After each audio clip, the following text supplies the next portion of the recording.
Today on the show, I have the pleasure of speaking with Kaylee McMahon, aka the Apartment Queen. And Kaylee has developed the #1 female-focused multifamily investment firm, and she is on a mission to create 1 billion, that's right, 1 billion she-vestors by the time of 2030. And to top it all off, Kaylee has been featured on hundreds of podcasts, blogs, news outlets, preaching to her mission of change across the world. So I'm really pumped and excited to have her on the show today to share her incredible insights, her background, and her experience.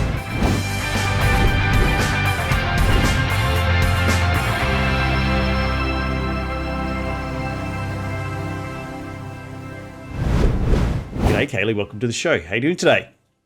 Thank you for having me, Reed. I'm doing okay. We talked before the call, I feel really on top of things right now, which is never the case. So at peace, I suppose, is a better way to say it. Good today. That's awesome. Well, look, I can't help but get on any social media platform without seeing your face. And I listen to all your messages, which is freaking awesome. But before we get into your mission and helping 1 billion she investors by the time of 2030, can you rewind the clock and tell me how you made your first ever dollar as a kid? I think, no one's ever asked me that. I think it was in third grade. I was selling a package of bookmarks that obviously I handmade, and then gel pens. So basically the gel pens was minus the effort. So essentially marking up something else. So bookmarks, and then it was gel pens for like another, somebody had said 20% profit or whatever it was. We would buy them from Costco and bring them to school. Third grade is pretty entrepreneurial of you at such a young age. So well done. Until they shut me down. Way to go, Catholic school. They don't let you do anything. Hey, I went to a Catholic school as well. It was very much like repent against your sins. And I'm like, I'm 7. I don't know what I've done. I've been mean to my sister. Right. It's a whole show, another topic for a show. But walk us through your upbringing and how you've come to build apartmentqueen.com, your massive platform that you're preaching across the world about helping she-vestors, women, I should say, who are in need of a bit of a leg up and helping them trying to find financial independence. But before that, walk us through your upbringing and how it led you down the path of becoming an entrepreneur. So that's a really good question.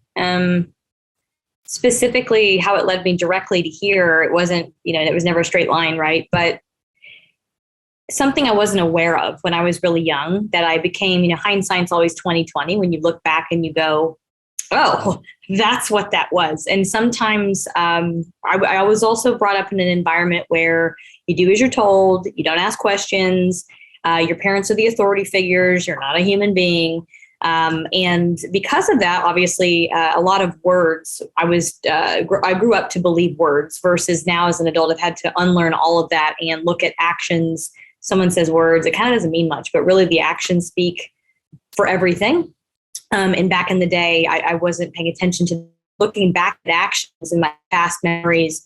I realized as a young kid, in our house, this really insidious thing now that women deal with constantly. So 98% of women who are in a domestic abuse situation are financially abused as well, which like I said is very insidious because you don't realize it's happening. But so that's like all of them, 100%. So, and then there's other abuse types that women go through, whether it's verbal, et cetera, that also lead into financial abuse. And it's really just like a control mechanism to make sure that we are not in full control of our actions, our movements, our words, our destiny, what we wear. I mean, there's a variety of things here. So as a kid, when it came to my first job, for example, at 16, 15 or so, I was a lifeguard and we had to have a ACH or a bank account to be able to take our paychecks into that bank account because we did direct deposit at the time. And I remember my female boss, my father at the time, would not let me get a bank account. It's like, no, you cannot have one. And so I took him to work and I was like, we have to do this. It's a company policy. And my boss ended up really giving him the up and down and was like, look, if you want to open one for her, I'll open up one for her. This is ridiculous, And so that was the first time I ever saw a woman stand up to a man and tell him that, no, you're going to take care of your kid and set up. I didn't know that was care either at the time. But not having access to a bank account when I'm the one earning the money, that's a complete control mechanism. And that was something that was totally common in my family and common in my household. Again, looking back, very much financial abuse. And on top of that, being able to learn about what is investing. So there was investing happening in my household at the time, but none of the women. So I'm the oldest of 5 kids and 4 of us are girls. My mother is also a woman. And a saint by the sounds of it with 5 kids. I wish she was, unfortunately. Okay. We'll get into that another time, but keep going. Right. But the environment was very much that women were not allowed to be empowered. They were not allowed to have freedom. They weren't allowed to have financial freedom. And even so, for example, I didn't realize this until looking back and listening to other women. How do we emotionally feel about money? And like, what does our feelings attached to money dictate in our actions? Because a lot of people behave by their emotions, including myself. I'm trying to unlearn that. But so, emotionally afraid of money or uncomfortable with it, or we don't feel deserving, or we don't understand it, or we really, in this situation, for me, put it in a box I did where it was like, that's not for me. That's not my thing. So this adoptive father of mine at the time would trade stocks, day trade in his office and lock the door. And I remember, like, what are you doing in there? I just want to come and like sit and like eat an avocado and like watch you like a kid watches their parent. And it was like, no, you can't come in here. And I remember somehow figuring out what he was doing in there. And again, put that in a box in my mind. Well, I guess stocks and investing is not for me. I guess that's not meant for me. And there are many other things as a child that I was told that always will stick in my mind. I got accepted into NASA space camp, I think at 6 years old. And I was told I wasn't smart enough to do it, so I'm not going to go. There were a lot of things as a child. I'd be a bad mother. There's a slew of things that I was told and was experiencing as a kid that was totally disempowering. So again, looking back at those things, somehow there was still this like fight in my soul or I think, and now as an adult, I'm looking at it, I'm realizing it's a light.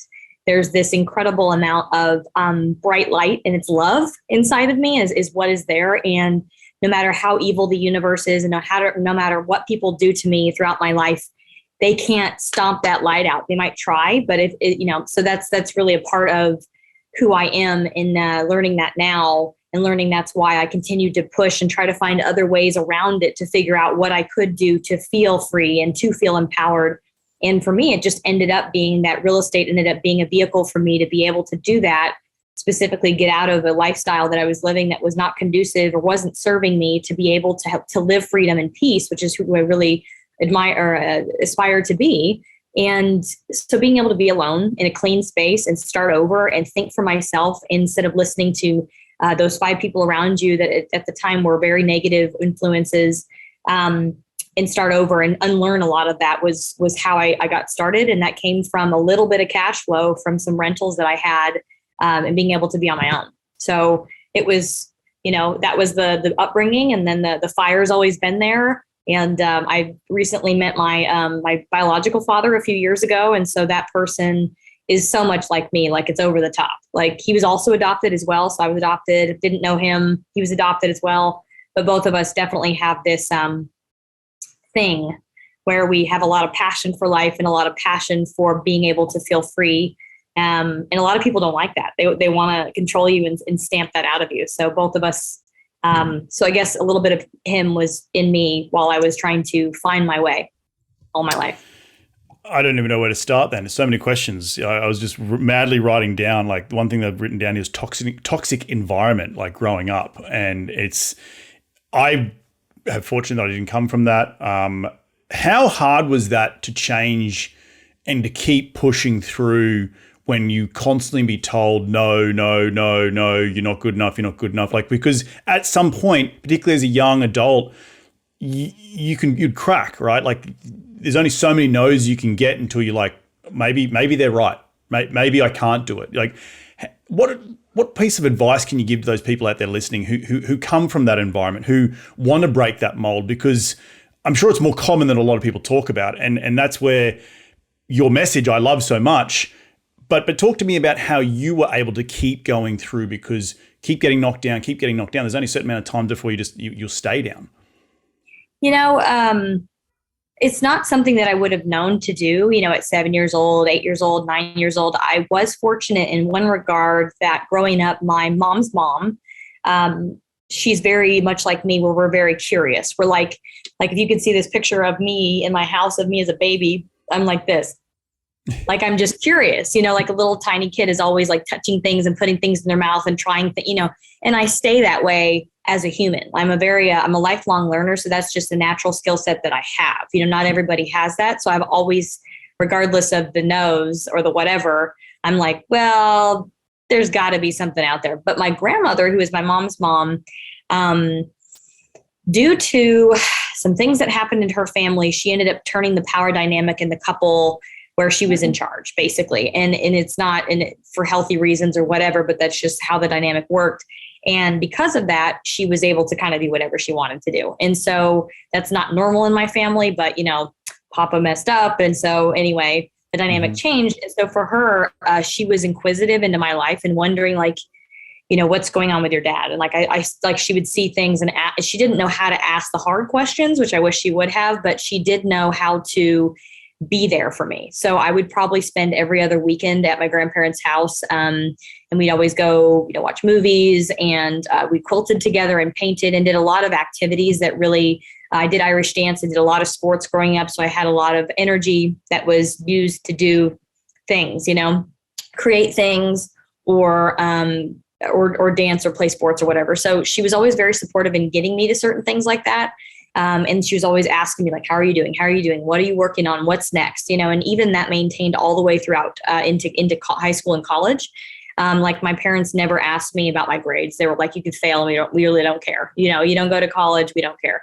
So, but just because I'm a curious person, and I didn't even care about grades, but I would want to figure the puzzle out. And that's just how my brain works. And so I didn't have great grades. I think I had like a B+, A- average or something like that, but enough to get into college, and then, so my grandma always just kind of believed in me. So she always, long story short, would just touch base and say, how are you doing? And what are you doing? She would never judge or tell me what to do or give me advice. Every once in a while, she'd say, this happened to me. And that's how she gave advice instead of like telling you what to do. It was like, well, this is what I saw. So take it or leave it, So I never felt judged, and I was always able to very much so open up to her. Even later on in life, as I dealt with a lot of the residual abuse from my childhood and legally dealing with it as an adult, I was able to open up to her about what was going on. And it was very painful for her to listen to, but she never strayed. She never left my side. She never questioned me. She always allowed me to take care of myself. And so that was always, she just planted that seed that somebody out there on the planet believed that I could do stuff. So I was like, well, grandma thinks so I'm good. Like, the rest of you guys can suck, but grandma thinks I'm great. So that's all that matters. So I would say if you're in a family or an environment where there's nobody like that for you, it's okay to have external people in your life that also will be like that for you. So sometimes I've got friends in like youth group at church, and there may be a youth minister there, or even if it's allowed, it wasn't allowed in my family. If I wanted to go to a friend's house to be with their family, to see their dynamic and their religion, that was never allowed for me. But if you can experience other family dynamics, sometimes, you're a female, maybe the mother of that family can be kind of like, not a mentor, but kind of, to you. You just need one person in the world that thinks you're awesome, and then keep asking a lot of questions, and you can figure things out. Well, I think being curious is the nature of most entrepreneurs, right? Like, we're always constantly looking to ask ourselves more, do more, push, keep scaling the next mountaintop, whatever that might be. But that's it's definitely incredible to hear the story and how you kept moving forward. And kudos to your grandma for not judging, because so many people can judge, right, in those positions of power, and to reframe the question and sort of use it as like well, this is what happened to me, right? And it's such a good way of communicating. And even I know that, like, being a male, like, you don't want to be like explaining it to someone, this is how you got to be done. It's like, no, but this is what happened to me in the past, and maybe you can take some lessons from that or not. So let's pivot to that first rental property. You mentioned that was a real key moment in creating the success that you built to today. So how did that come about? Like, and what age were you? And maybe walk us through some of the numbers, because that is such a key moment in so many investors' lives, is getting to that point of, I can do this on my own. It's mine. I proved it to myself. Yeah, I think right before that, so I kind of took massive action all at one time, because I was just like ready to roll, and I didn't have a lot of money, but I did have a retirement account from a past job that was my little 3.5 year bout in corporate. America, building dental practices for doctors and doing their supply business. But when I did that, the IRA was like 3.5K, something like that. But I couldn't invest into anything with that little of an amount. However, there was a way to invest in like a syndicated house note, essentially. And I was like, so I can do it like 5K, right? And they're like, yeah. So I just added some in there, and then I still get 8% a month. I mean, on 8% on nothing, but and then plus the IRA fees is just ridiculous. But point is I was able to start seeing those checks or payments happen in my account where it was real, where I was like, oh, I'm literally not doing anything. I'm not working. I could be at the beach right now. This is real. This isn't a joke, So that was the first moment where I, again, just saw that it was real. So when it's real, then it becomes for me an addiction. And at the very same time, I was experimenting with flipping a house. And that flip was not something like I wanted it, because I actually had surgery. I went to Australia by myself for about 2 weeks. I lived in a camper van. It was like a small SUV actually, for about 2 weeks. And driving down from Brisbane or Byron Bay to Brisbane to Melbourne, like all the way down, all the way back. I listened to a lot of audiobooks. So one was Rich Dad Poor Dad, another one was Cash Flow Quadrant, another one. And it was enough information for me to go, oh, okay, I get it. I got to have the 4 greenhouses to have the big red hotel, or maybe it's the opposite, but this makes sense. So eventually I need to scale up the number of units, but you need equity, you need experience, you need some other things to be able to do it. Or at least that was my thought process at the time, because I was on my own. And that has even this year become something I just finally just gave up. I was like, I'm not on my own anymore. I'm going to ask for help from everybody. I'm going to bug everybody until we collaborate and figure it out. But until then, my entire life, I've always thought, do things, by yourself, figure it out by yourself.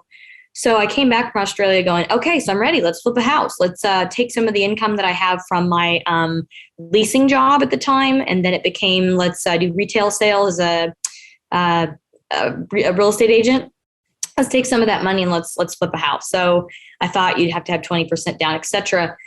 And I mean, if you really want to talk about the way we did it, I'm not going to use any names, but I had somebody in my network that flipped lots of houses in this certain community, like lots of houses. So I was going, okay, they've got to know the contractors. They've got to know where the materials are coming from, all the things. But my brain is extremely organized. I'm not into the details, but as far as knowing what's in each compartment and knowing the order of them, like, for sure, I'm not doing this. I'm in order. So I was hoping that person would be able to help me with, the itemized list of what each room needs, like what all that stuff. Not so much, but point is that person flipped a lot in that community. So they're very aware of what was going on. They're like, well, I've got this like crack house down the street that I just bought for like 15K. You want it for like 20? And I'm like, yeah, but I don't have the money for it, So he's like, we'll figure it out. But I did not want a man to sign on my loan, my note. I wanted to do it by myself, because I had seen in my past that if I ever asked a guy to do something for me financially, there was always a payday for him. There was always something that was expected of me, whether it was explained or not. There was always going to be that. So I just was like, I don't want to deal with that. And now in today's world, if you ask me, that's not the case. There's certain men out there that definitely are just good people, and they just want to do what they say they're going to do, or just do business. It's not, that they have to leverage something to get something out of a woman. But anyway, this was someone that wanted just to help me. And I couldn't see it. I couldn't digest that I was worthy enough to even say if he had ulterior motives. It doesn't matter. If I sign a contract and I hold the person to accountability or accountable for what we signed and what we're doing, and here's the structure of our relationship and whatever, then that's it. I don't owe them anymore. And so part of it is holding people accountable and not letting them try things, but I was kind of forced into this situation where this really great opportunity came up and I didn't have the cash yet. And when I found enough cash to get it done, the bank had said, well, we need you to have about 3 more months of income with your real estate job. You are doing a great job making more money, but we just need 3 more months. And this friend was like, you don't have 3 months. Like, that house is going to go like this week, so good deals like this don't pop up out of nowhere, so against my knowledge, they actually went to the bank without me. And the banker that does all their deals with them, tons of them, they have a great relationship. And when this person needed a leg up in life, that banker gave them their first shot to get back into the real world and be able to be honest and do the right thing. And he had done tons of it with that banker. So the banker actually allowed him to sign on the loan under my name as a guarantor, essentially, without me knowing. And then basically he just like handed me all the contracts and said, I just need you to execute these. It's a done deal. What we did was we ended up figuring out a way to make the single family property a commercial property by putting it in a line of credit instead of a mortgage. And so you only owe like 2.5% down or whatever. And they'll also finance the CapEx in it too. So I think it ended up being $70,000 worth of stuff that went into the house or so. And I ended up putting down a total, because I had to add more at one point, a total of, I think, $6,000 to $7,000, like a total of the whole thing. So, I mean, I didn't even know that was possible. And even now, like general wise, the way that people talk about things, you still wouldn't know that's possible, but anything is if you know the right people. So that was something that I just kind of got into. And again, didn't really know what I was doing as far as, putting a matrix together and sitting down with the team and telling them this is what I expect. And this is how you're going to get paid. And so there was a lot of chaos and heartache for me for like, I think 6 to 7 months or so. It was a lot longer than I expected. I thought it was 3 months in and out. But no, we had to redo everything. We had to redo literally, we left the studs, but we did everything from the top to the bottom. And so it ended up, long story short, doing a bad foundation job, having to rent it to somebody for a while. He was a wonderful tenant for like 3 years, and then ended up getting in there, adjusting the foundation and selling it. But I actually had to sell it. And not that you asked this part of it. I made about 20% profit when I sold it. Not great, right? Compared to multifamily, but at least I made a profit because there was an attorney that stole all my settlement money from another situation that I was getting out of. And to be able to pay for my living for, I think I stretched that out for like 7 to 9 months or something like that, because I don't live that expensively. I had to liquidate that house. And so thank God that somebody put me in the position to be able to have the equity and to be able to have something of my own, to be able to take care of myself when I needed to. So it ended up being a lots of lessons, but like a really overall great thing to have in my life. Wow. Wow. Where do we even start there? That's it. That's awesome. And kudos to the guy who helped you get that first start. I'm so thankful to them. Like I always am like, if you guys need social media promotion, because they build a lot of houses now, they've switched their model, and one of them's married and their kids are always like building the houses and stuff. And it's so cute. And anyway, like anything that they need, I'm so incredibly grateful for you seeing things in me as an entrepreneur that I didn't even see in myself. So yeah, I second that. No, those little moments in life help you know that people are real and there are good people out there, right? Not everyone's a piece of shit. Which in real estate, there's a lot of people who are those people. They want a quick paycheck, and you don't be a felon and be in real estate. It's not like when you're in the tech world, you have to have a high level of degree and knowledge to be able to be in tech, for example. So I've noticed people in that industry are much different. Real estate is you can find a lot of bottom feeders if you're not careful. You can. I do notice more and love single family resi under 4 units, but when you get into the commercial side, it's bigger dollars. People can be sued. At least in my experience has been like they're just the caliber's gone from here to like a little bit higher. So, but now let's pivot to what you're creating today and tell me about the community of women you're bringing and empowering together to educate them about things that maybe they don't know a lot about in terms of syndications and multifamily and financial IQs and freedoms and all the stuff. What are you doing? And maybe walk us through the hierarchy of the education system, the ecosystem that you've built in order to help, 30, what did I say, was a billion women between now and 2030, which is only like 8 years away. So walk me through that. Yeah. So again, life throws you things. And for me, my first crowdfunding offering got shut down, by FINRA.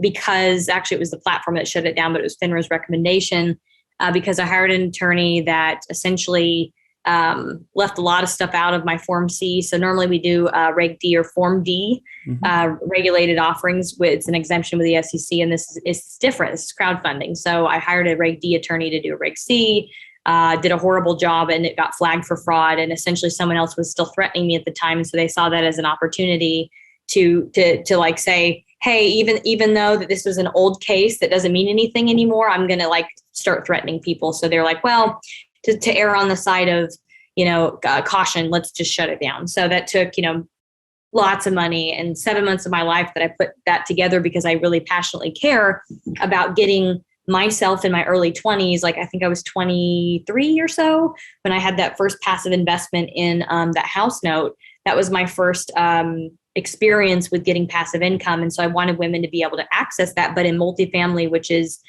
as stable as you get, you know what I mean? It's something that just will never go away. I don't think, unless we start living in bubbles or something, I don't know, on Mars, I don't know. But point is it's something that also is tangible. It makes sense. Women understand housing. It's just is like the perfect thing to say, what if you could invest into an apartment for $5,000? So that's what the crowdfunding offering is allowing me to do, lower the barrier to entry and make it to where you don't miss out on that compound interest curve your whole life and wait until you're 50 and your IRA finally has 50,000 in it or whatever. So that got shut down. What happens is when a door closes, a couple of windows open. So in that situation, those windows came from very intelligent women who kind of woke me up and said, look, don't play the victim, wake up, go on vacation and start thinking about what is your mission and purpose and how can you bridge that gap? Because remember, Kaylee, or people out there, in 2020, the amount of accredited households in the United States increased 12%. So that means 88% of everybody else doesn't qualify as accredited. And there's so many offerings that you don't have access to as an unaccredited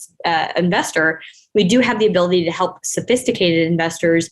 But anyway, point is there's just a big gap of people that don't understand what I'm doing, that can't apply for it. That again, they would say, like I did to myself with stocks, like this just isn't for me. Like this is not going to be a part of my life, and that's really not cool, And I've noticed a big, I don't know what the word is, imbalance, if you will, between who makes up the commercial multifamily industry as executives and board members, and those individuals. Why is it so unbalanced? Where the one of the largest wealth building industries ever is mostly like white dudes. You know what I mean? Like, why is that the case? Like, why can't my Haitian friend, be an executive? Why can't, I'm not saying that they can't, but it's just not normal. No, 100%. I agree with that. So what do I do to change that? So getting that door closed and those windows opened, it kind of gave me this frame of mind that it's like, well, you got to bridge that large gap of those 88% of people that, first of all, like they have bad credit, or they don't understand how to balance a checkbook, or they don't understand how to get out of crushing debt so they could have some cash flow to start investing $5,000 or whatever it is. Or even when they go, okay, I've got some money to invest, but in high school and college, they didn't teach me about the property ladder. How do I go from single, multi, all the way up to fund manager, whatever it is? How do I ride the property ladder and create generational wealth for my family? Like no one teaches you that. So this became a thought in my head that why don't we create an ecosystem to take someone from wherever they are in their financial journey all the way up to being able to passively invest a large amount of money into a multifamily, or if they were on the active side, go towards being a fund manager full time, depending on what your skill set is and your time and all that. But so this is just property or real estate related.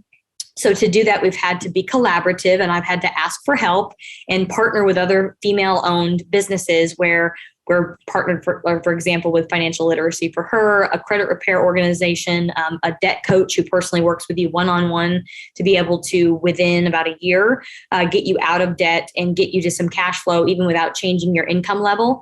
And then be able to understand when you have to, because I don't have time to teach all this. I'm just like the person that offers some apartment investments. And so again, I only normally apply to like 12% of people where they understand, like if they just get it, the rest of the people don't. So point is how do we partner with all these other organizations where no matter where you're at in your literacy journey, your financial literacy journey, you can then bridge that gap and get to the place where if you wanted to, you could invest in apartments with us.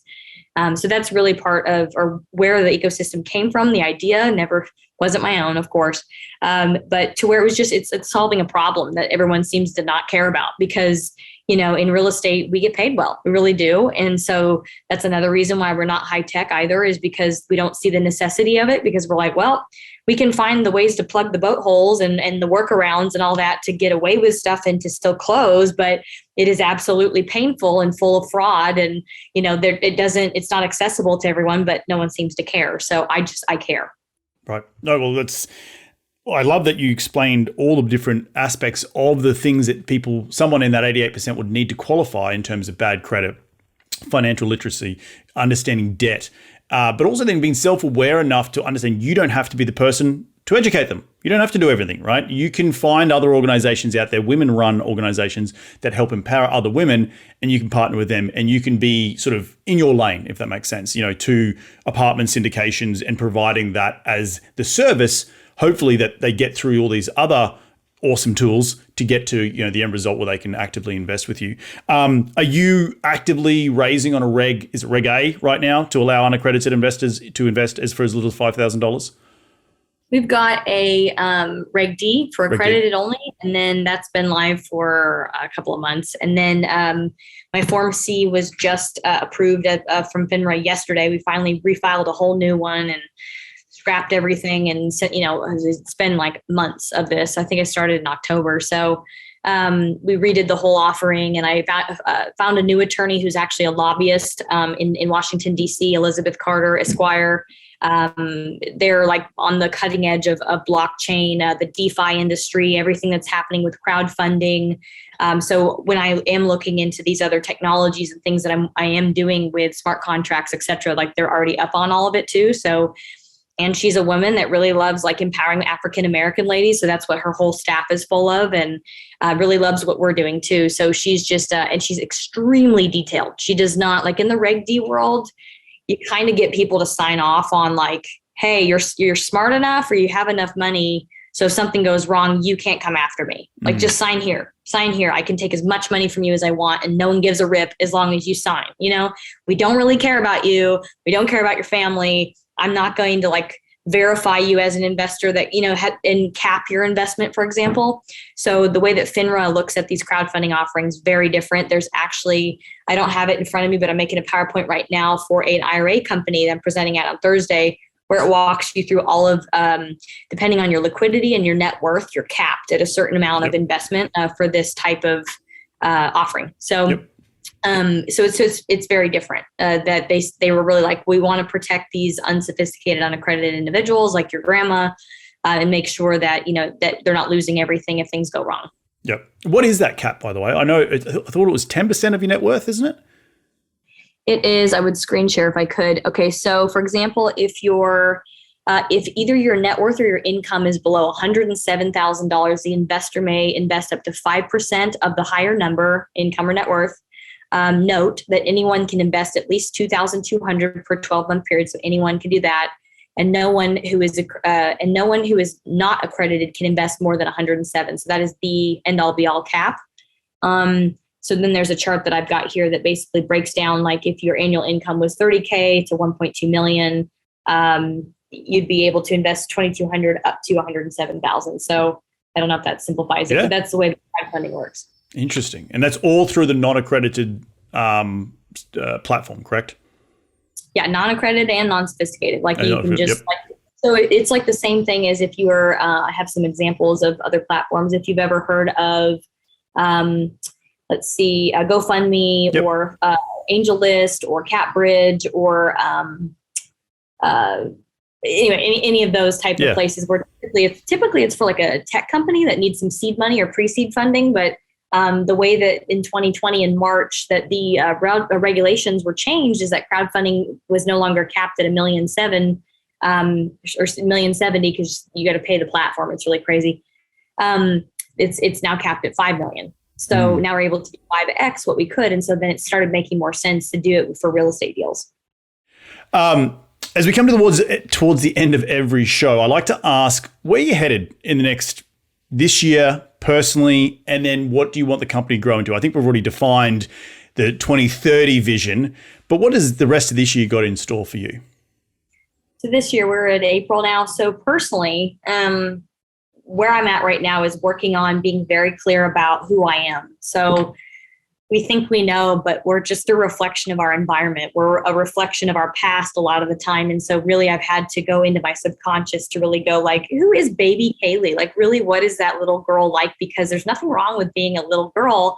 I was innocent. I was curious before like the adult world said you had to behave like this or be like this or dress like this or whatever.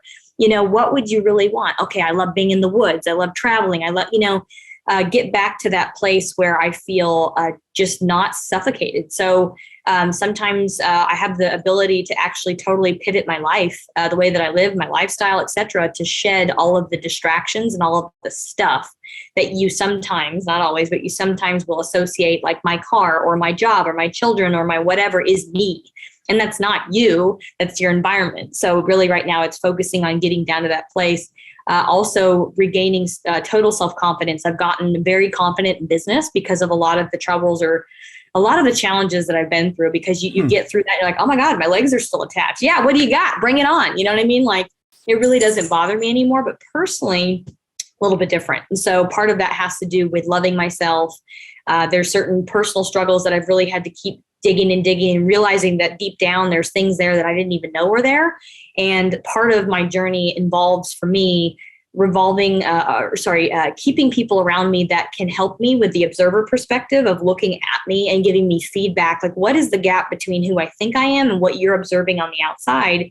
Some of us have these automatic reactions to things or triggers or just behaviors that like, I don't think about going to the bathroom. I just go, you know what I mean? Like there's certain things that you do. And so I want other people to kind of keep me accountable for like, hey, sometimes you get really loud or sometimes, you know what I mean? Because I really want to change other people's lives. And so being able to be completely self-aware of who I am, why I love myself, and what effect I have on the direct environment that I put myself into.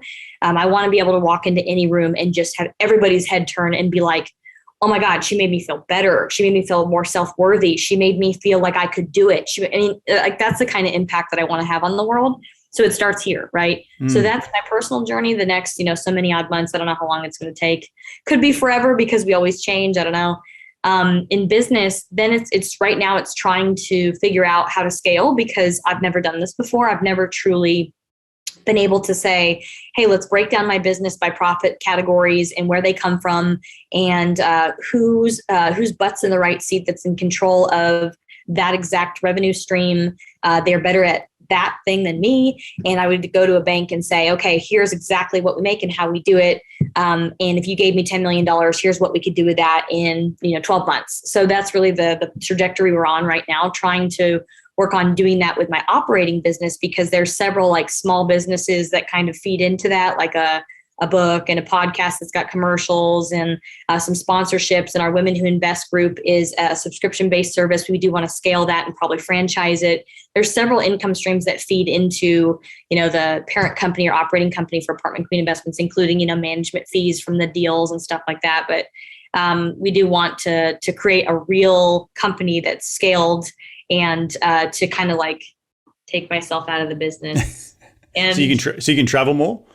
Travel. And then really, there's some things like I applied to go back to school to get a master's in data science and artificial intelligence. I'm really passionate about accountability, justice, and making sure that people know, because I've had to go through things where once you're able to show them like, I see you. See what you did here. I see what you did here. They stop threatening you. They leave you alone because they're like, oh, I can't criminalize this person. I can't threaten them. I can't go after them because they, like if this was to go into a court of law, slam dunk case, like I am a felon, you know what I mean? But I haven't been caught yet for all that. So that's something I've created for women.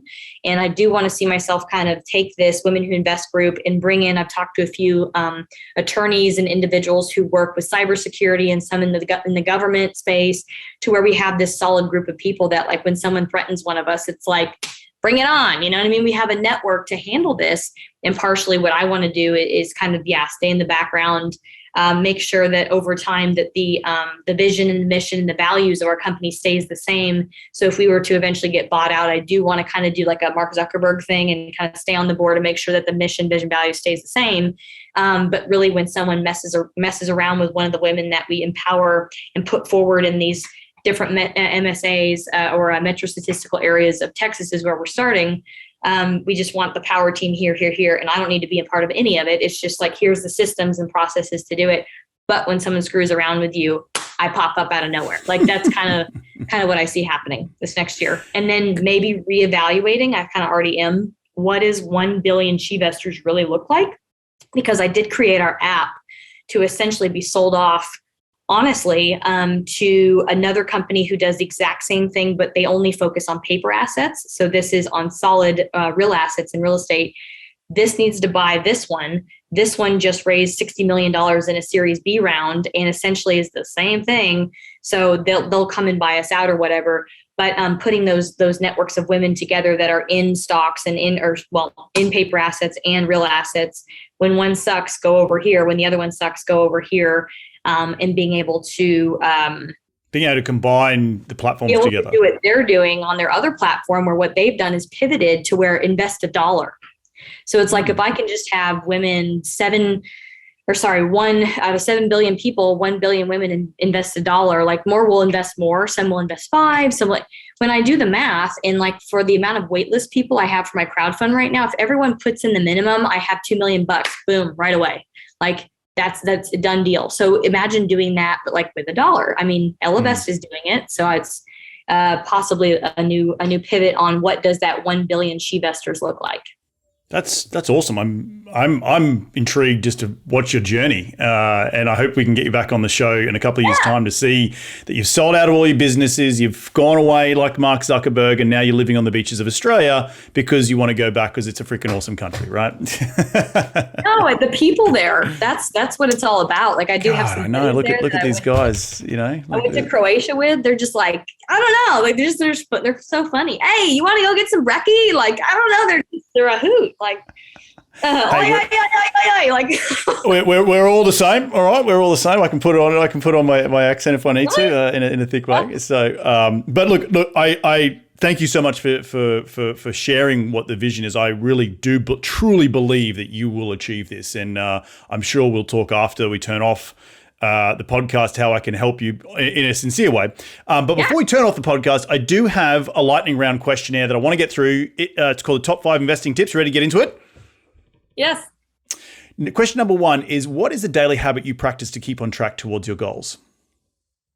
Making sure I'm clear about the version of myself that I need to behave like and feel and be every day. So peaceful, proud, confident, influential in my generation. So those things I, for a long time, was just saying every day, but also now it's become part of my meditation, feeling it in my body. What does it feel like to be peaceful, proud, etc.? And then behaving that way in my daily interactions with my team. Like, what can I do to be proud with them? What can I do if it's stressful to instead be calm? Like really just becoming that person that I know I'm going to be today instead of waiting till, whenever.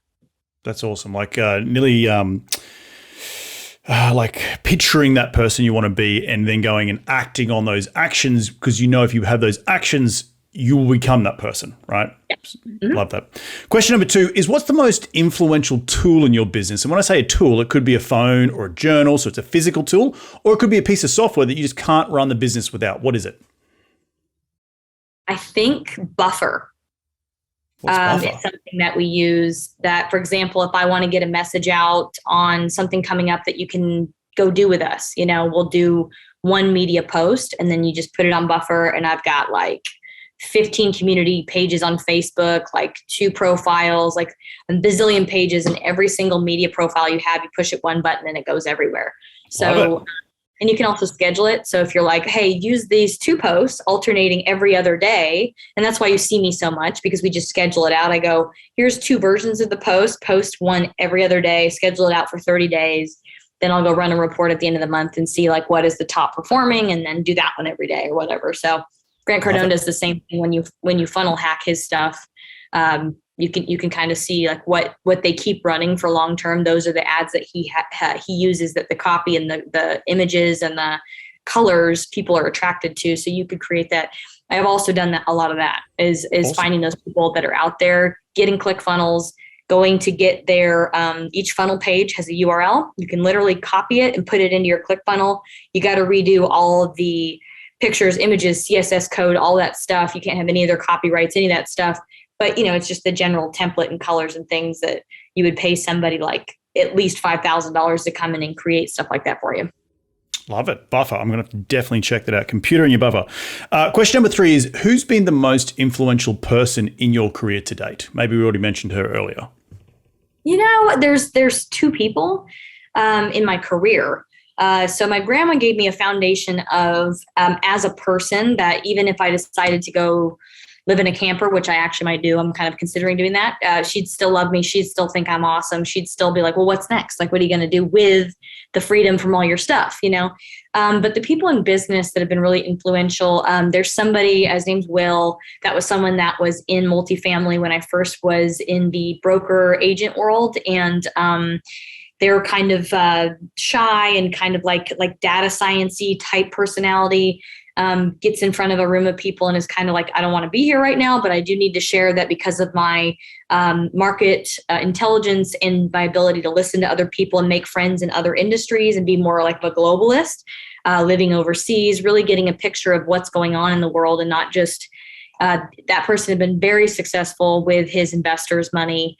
And not only that, but kind of leveraged his celebrity to do good and do some angel investing, fixing kids that had cleft palate, and knowing that I wanted to get women and mothers out of abuse the same way that I did, by having a clean space, clean headspace, having enough cash flow to do a little bit, and then getting opportunities from relationships and good credit, et cetera.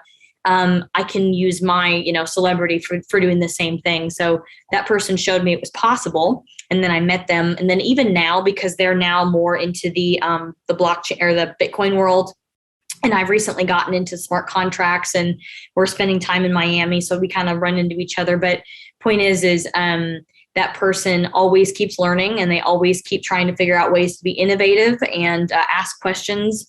And I do like that. So that person's been very influential. Even now, I don't copy what they do, but I like that they keep pushing and keep asking questions, keep maintaining some kind of profit, and being kind of, that person's always for the last 20 years been ahead of the curve when it comes to predicting profitability with anything that they're doing. And they're very open-minded too. So we've talked about being able to reuse heat energy, that comes off of our compressors, or comes off of, what is it called out in West Texas whenever you're fracking oil, the little drilling, the burn off fire spouts or whatever, that you can actually take the energy from that and mine Bitcoin with it. You know what I mean? So there's all kinds of possibilities, and I like that someone already thinks like that. So that's been very influential. And then their partner was actively flipping multifamily. And so that person allowed me to see it with my own eyes, put my hands on the supplies, learn how to underwrite real time. When I would make stupid decisions like, oh my God, this deal looks so great. They're like, okay, great. We'll go drive out there and go figure out why it's a crap deal and you didn't do enough due diligence. That they just gave me an opportunity to really hands-on learn. And, I'll never forget that. So, ideas, scaling a big business, creating, like this other person created a supply company that vertically integrated, they sold off, so the possibilities and then the learning, both of those people were very influential. And they're very kind at the same time. I've never seen them mistreat anybody, ever. That's awesome. That's awesome. Well, thank you to those people who've been influential in your career. Question number 4, in one sentence, what has been the biggest failure in your career? What did you learn from that failure? Oh my God. The funny phrase or like the cliche phrase of trust but verify. I would say that the biggest failure so far had 100% come from that, from me believing that other people are as honest or want good for other people or give people the benefit of the doubt. And, when you're exposed with something that's bad in your life that you didn't ask for it, that they're not going to step over you or on you and take advantage of the situation. That definitely exists, but it came down to me. Number one, what did I do to attract that person? And number two, why was I so desperate, or why was I so excited? Which is usually my problem, is I get so excited about things that I know I can create that I totally overlooked, like what this person is about, what their values are about, how they treat other people. They're a lot of things. So now I know it's essentially all about time. You can't ask people, like if they happen to stay in the same industry. In my situation, this person hopped industries, And so like, I didn't know how to go and verify, cross-check someone from the IT world. I didn't know how to, I could have just asked for a resume, I suppose, but like, normally we don't do that. So when you take on a newbie, there are some ways that you can check them instead of saying, oh, F it, let's just do it. And that's why I created Big Sister Security, because it's a deep data research company that essentially, if you wanted to know up front, like, what is this person motivated by? What is their entire online footprint for their entire life? Even things that are hidden on the dark web. What are the things that they've done in their past careers? Who have they screwed? Like, everything I can find out now. But a lot of that, or I'd say half of it, if you just give a year to 2 years of time of like traveling with someone else, or really like being in their world, if they'll let you in, and you just have to pay attention to the actions and not the words, and they'll show you who they are. So it takes time, and then verification as well, because a financial relationship, that was another big lesson, is different. It's really not. But I've never been married before. So I had never lived in a relationship where it was a financial relationship, to where that person could destroy everything you've ever built, and the roof over your head, and taken away the ability for you to go buy a house and move into it, and just because they're mad, And in a dating relationship, I had never been in that situation, because it's like, well, it just doesn't work. You just kind of go your separate ways. In a business partnership, it very much so is a financial relationship. And so taking that time to this is longer than a sentence, I'm sorry, but essentially the lesson is trust but verify, but actually verify. And I'm happy to teach anyone listening to this how to verify, because they don't teach you that in school. They don't teach you that in real estate. Nobody knows. It's just because I have a security company that I've figured it out. That's awesome. I thank you for sharing that with me and going in that next level, because I think that is part of any lesson is trust but verify. But I love the Big Sister Security. I really do love all your branding around what you've created. So awesome stuff. Last question is, where can people reach you to continue the conversation? They want to be in your sphere. Where do they go? Yeah, go to theapartmentqueen.com. There's a cool button called Find Your Perfect Investment, and that can walk you through exactly how to figure that out. Or if you'd like to email us, it's admin, ADMIN, at theapartmentqueen.com. Awesome stuff. Well, look, I want to thank you so much for jumping on the show today. I want to reflect some of the things that I took away from today's show. I think first and foremost, your ability, you mentioned earlier, and I think you hit the nail on the head about a lot of people who I interview on this show, is continuing to be curious. That is so important in this world as we continue to evolve as entrepreneurs. I do like what you've built in terms of each piece of the puzzle will feed off one another. So your ecosystem is extremely important. And for everyone listening out there, I talk about ecosystems all the freaking time. It's important because you need things to operate harmoniously. And it's not just about the one thing, i.e. the multifamily. It's also about having the supply chain. It's also about having property management or asset management to make the table more stable. And then I also thank you for being so vulnerable with your story and how you've come full circle and you're working on yourself as a human to be better, because from the outside it looks like you're crushing it. But thank you for being vulnerable and sharing that you've still got things that you're working on personally, because it takes a lot to admit that. And I wish you all the best. And did I leave anything out in that summary? No, I mean, the last thing that you said, 100%. I'm even still doing continuing education classes on like power in the zone right now, because we tend to be really good at one thing and then kind of let other things die. Mm-hmm. And those things could be your health and your marriage and your relationships with whatever. So you're always got to kind of like try to work on something and be curious of how we can be better. Awesome stuff. Well, look, thank you again so much for jumping on the show. Enjoy the rest of your week, and we'll catch up very, very soon. Thank you, Reed. Well, there you have it, another cracking episode jam-packed with some incredible advice from Kaylee. Please head over to theapartmentqueen.com if you want to be in her sphere and understand all the cool things that she's got going on over there. All the links from today's show will be on my website at reedgoosens.com. I want to thank you all for taking some time out of your day to continue to grow your financial IQ, because it's what we're all about here on this show. And if you do like the show, please give the show a 5-star review. And we're going to do it all again next week. So remember, be bold, be brave, and go give life a crack.